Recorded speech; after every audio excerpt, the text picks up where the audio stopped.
More health concerns have surfaced for Senator John Fetterman, as the Pennsylvania lawmaker has once again found himself hospitalized, this time following a sudden fall that left him with facial injuries. According to official reports from his team, Fetterman was taking an early morning walk near his home when he suddenly collapsed, hitting the ground hard and sustaining minor facial injuries. He was quickly transported to a hospital in Pittsburgh, where doctors began immediate evaluation and monitoring. His office confirmed that he was taken in out of an abundance of caution, a phrase that, while intended to reassure, reignited public concern about his ongoing medical history.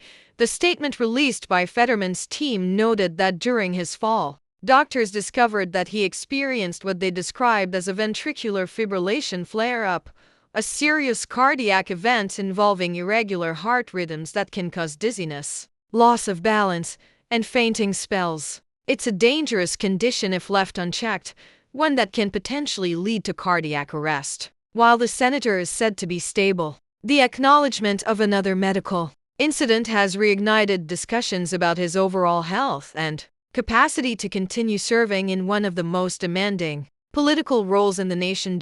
In true Fetterman fashion, however, he attempted to lighten the mood with a dash of humor that has long been characteristic of his approach to adversity. "If you thought my face looked bad before, wait until you see it now," he joked in a statement, poking fun at himself despite the seriousness of the situation. His team, maintaining a tone of calm and reassurance, added that he is doing well and receiving routine observation at the hospital. He has opted to stay so doctors can fine-tune his medication regimen. The decision to remain under observation was reportedly his own, reflecting not only prudence but also a recognition of how fragile his recovery process continues to be for many Americans. This incident is not just about another fall or hospitalization. It's a reminder of how much Fetterman has endured since his massive stroke in May 2022, an event that occurred just 4 days before Pennsylvania's Democratic primary election. That stroke changed everything for him. It was a turning point that reshaped not only his health but also his political career, his relationships, and his sense of identity. In his new book, which was released today, he reflects candidly on that difficult period, admitting that he probably should have stepped back from his Senate campaign after the stroke. "I should have quit," he wrote with a rare vulnerability that few politicians ever show. "I should have taken the time to heal, to recover, to understand what was happening to my body." Yet, despite the physical toll and the public scrutiny that followed, Fetterman pushed on. He campaigned through speech difficulties, exhaustion, and visible signs of neurological strain. His courage was both admired and questioned. Some saw it as determination, others as recklessness. But for Fetterman, who had always been known for his grit and larger-than-life persona, stepping down simply wasn't an option. The stroke might have slowed his speech, but it didn't silence his voice. He went on to win his Senate seat in a closely watched race that drew national attention, symbolizing hope to some and controversy to others. Since then, however, his journey has been anything but smooth.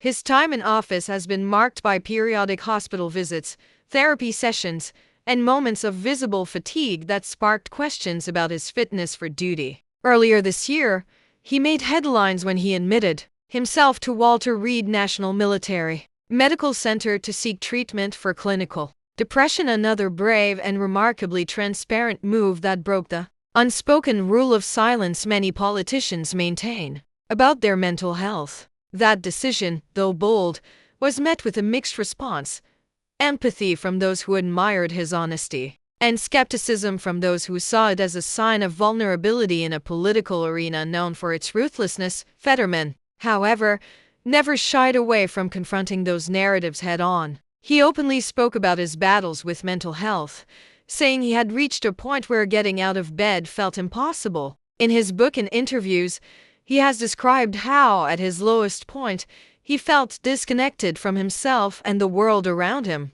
The combination of physical strain from his stroke and the mental burden of high office left him feeling trapped in a body and mind that no longer seemed to cooperate. His openness about depression humanized him to many Americans who struggle silently with similar issues, showing that even those in power are not immune to the invisible wounds of stress. illness and grief, and now, this recent fall brings those fears and memories rushing back. The phrase ventricular fibrillation flare-up is a chilling one, especially for those familiar with cardiac conditions. It's a reminder that even with medical advancements, the human body can remain unpredictable. For someone like Fetterman, who has already faced near-death experiences and the public pressure of representing millions, this episode might be more than just a minor medical scare. It could be a warning sign that his body is asking him to slow down. Still, for Fetterman, slowing down has never been easy. His political persona is deeply tied to his image as a tough, blue-collar fighter who represents the working class of Pennsylvania. Towering at 6'8" and often seen in his trademark hoodie and shorts, he's not your typical polished Washington figure. His rugged authenticity is what endeared him to voters in places where political trust has long eroded. But that authenticity also makes his health battles feel deeply personal to the public. Every fall, every hospitalization, every speech stumble is magnified, dissected, and debated across news outlets and social media.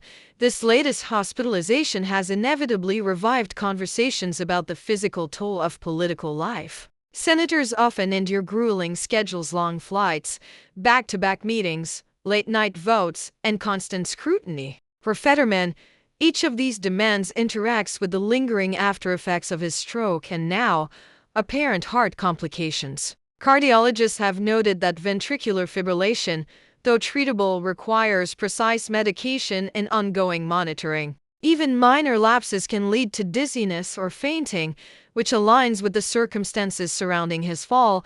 Yet, amid all the concern, there's something profoundly human about Fetterman's response. His humor, his willingness to stay in the hospital for proper care, and his continued transparency show a side of leadership that's often hidden behind political performance. Many leaders might have downplayed such an incident, issuing a vague medical checkup statement and moving on. Fetterman chose to be real, to admit what happened, make a joke, and remind people that vulnerability does not mean weakness. It's hard not to see a deeper message in all this. Fetterman's story is not just about political endurance. It's about the human cost of ambition and the courage it takes to keep going when the body wants to quit. His struggles mirror those of countless Americans who push through illness, fatigue, and mental strain every day just to fulfill their responsibilities. The difference is that his journey unfolds under the harsh glare of cameras and political commentary. As news of his hospitalization spread, social media quickly flooded with reactions. Supporters sent messages of encouragement, praising his resilience and joking along with his self-deprecating comment. Critics, however, reignited calls for him to consider retirement, arguing that the Senate is too demanding for someone facing recurring health issues. Some conservative commentators even suggested that the Democratic Party should prepare for a future without him in the seat, hinting at succession politics that always seem to hover around moments of human frailty.